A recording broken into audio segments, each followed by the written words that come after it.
ஆ டாக்டரே சொல்லுவாங்க, "இதுக்கு மேல உங்களோட லைஃப் ஃபுல்லா பெட்ல தான்" அப்படின்னு சொல்லிருவாரு. எந்திச்சு நடக்க முடியாது. இல்லன்னா யாராவது ஹெல்ப் பண்ணி தான் நடக்கணும் அப்படின்னு சொல்லிட்டு.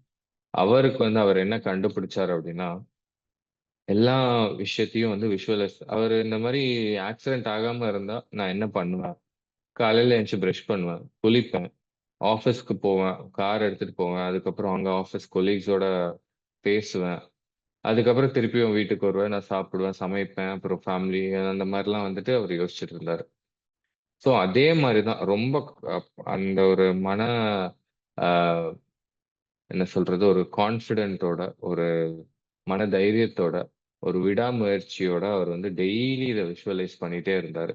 ஸோ பிரெயினுக்கு வந்து என்ன தெரியும் அப்டின்னா வந்துட்டு, அந்த நியோ கார்டெக்ஸ் இந்த ஃப்ரண்டல் பார்ட் ஆஃப் பிரெயின் அப்டின்னு சொல்றது.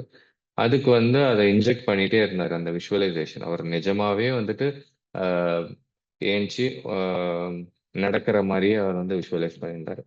6 மாசமா ரொம்ப கடினமா, ஆ ரொம்ப மனம் தளராம, விடாமுயற்சியோட வந்து அத விஷுவலைஸ் பண்ணிட்டே இருக்கும்போது, அவர் என்ன ஆச்சு அப்டின்னா, அவருக்கு வந்து ஒரு 6 மாசம் கழிச்சு கை வந்து அ ஒரு ஃபீலிங் வர ஆரம்பிச்சு, மூவ்மெண்ட் தெரிஞ்சது. கண்டிப்பா திருப்பியும் வந்துட்டு அந்த விடாமுயற்சியோட பண்ணிட்டே இருக்கும்போது, அவரே வந்து செல்ஃப் ஹீலிங் பண்ணி நடக்க ஆரம்பிச்சாரு. ரொம்ப அருமையா இருக்குல்ல. ஸோ இதுதான் வந்து அவர் கண்டுபிடிச்சாரு.